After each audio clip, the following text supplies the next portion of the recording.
Do you feel like giving up? Because there are a lot of times where I feel like giving up, and the truth of the matter is it is a human condition. So let's dive into some of the reasons why people want to give up. And I think that ultimately, if you look at it from the standpoint of neuro-linguistic programming, there are only a few reasons why people feel like giving up. So let's talk a little bit about the conditions of feeling like giving up and how we can deal with it. Personal clarity is one of the most crucial steps in determining where you move forward in life. If you've got forward determination, anything is possible. You're just going to feel like you're unstoppable. So one of the challenges of most people is not so much that they are feeling so much overwhelm and pressure that they can't deal with it, is that they don't have enough focus and clarity. And as a result of that, the ability for you to move forward is going to be hampered for sure. So let's do a very simple exercise. Take out a blank sheet of paper, divide it into two. On the left-hand side, I'd like you to begin to write down all the things that trigger your wanting to give up.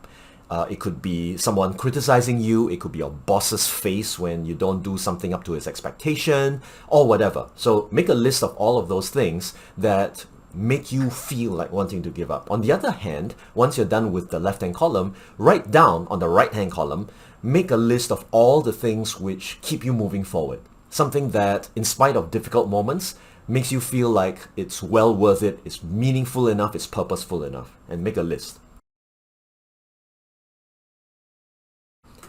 You're done with this exercise? Take a look at the two of them, and I'm quite sure that if you're on the verge of giving up, your left-hand column is going to be far more filled out than the right-hand column. The more you stack the feelings of wanting to give up, the more likely you'll want to give up. But the truth of the matter is, most of us don't even get the clarity and focus to be able to say intentionally during the day, okay, I want to keep persevering, I want to keep moving forward, so I will build up the right-hand column. So I'll come up with more reasons, more triggers, more examples to fill up that right-hand side and to be able to build and bolster my motivation to move forward. In my early days exploring neuro-linguistic programming, I've come to realize that the reason why people are addicted to certain kinds of compulsive behaviors is largely because of the existence of triggers. If you only had one trigger, that means maybe an alarm clock that triggers you to do a very complex set of behaviors, it's no wonder that you may get started but you never finish. Another possibility of you not even completing that task is because it's so complex that you haven't really thought through what you have exactly to do. So what it means is that you not only need to have many triggers, you also need to have specificity in the behaviors you need to execute. Let's take, for example, smoking. I've realized that my friends who are addicted to smoking would smoke and they'll give me all sorts of reasons why they're smoking. They'll say, oh, I'm bored. Oh, I'm stressed. Oh, it's just before lunch. Oh, it's just after lunch. Or it's during the time I'm having my coffee. And you realize that there's so many events that trigger the wanting to smoke. No wonder it becomes an addiction. However, if we begin to reverse all that and we say, okay, every single one of these triggers reminds you of staying healthy, for example. You have a set of triggers that have got a place to go, rather than just trying to control it and trying to hold it back, which doesn't work at all. So it's important for you to learn to create the right kinds of habits utilizing a preponderance of different kinds of triggers. If you are clear on your intention, it becomes very straightforward whether or not you should pursue something or whether you should give up. And here's the thing, most people think of clarity as a one-off situation. It's like, oh, I've gone to a coach or a mentor and I've got clarity today.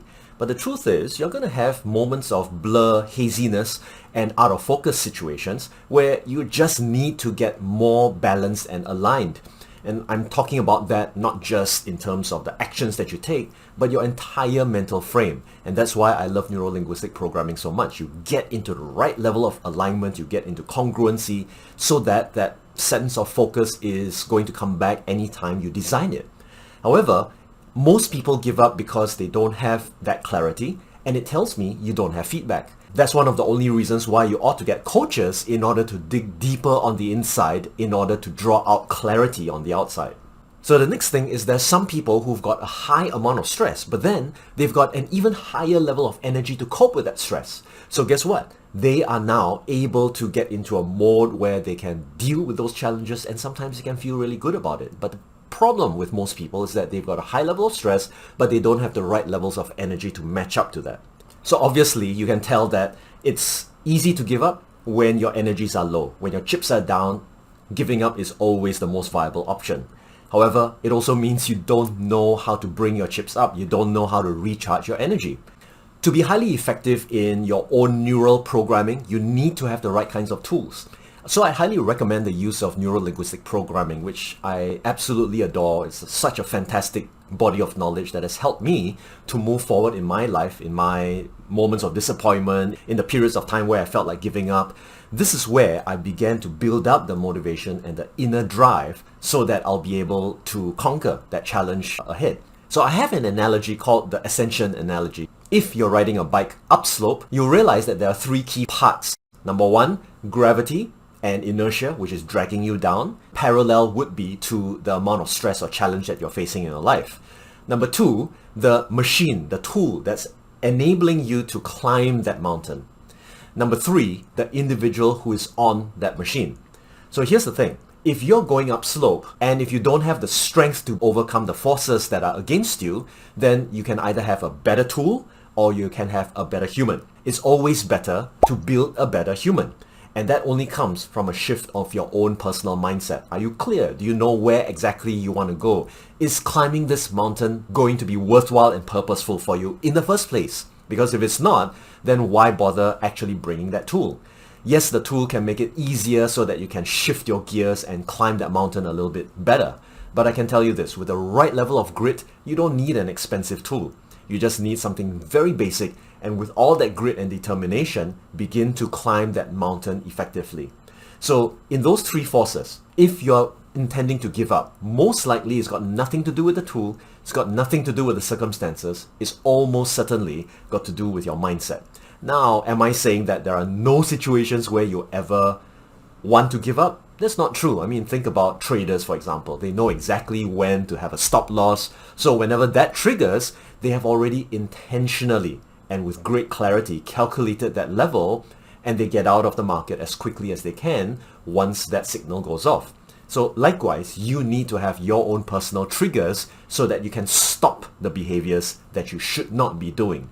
So in summary, remember, when you have a lot more things on the left-hand column, it's going to drag you down. If you've got more things on the right-hand column, it's more likely to give you forward momentum. And the only reason why you can have that is intentionality and clarity whenever you anticipate a problem or whenever you actually encounter the problem. Sit down, spend some time, list it out, and then ask yourself, how do I stack myself in the favor of the right-hand column? Maybe you can just take a trigger, a simple visual trigger that reminds you of how resourceful you actually are.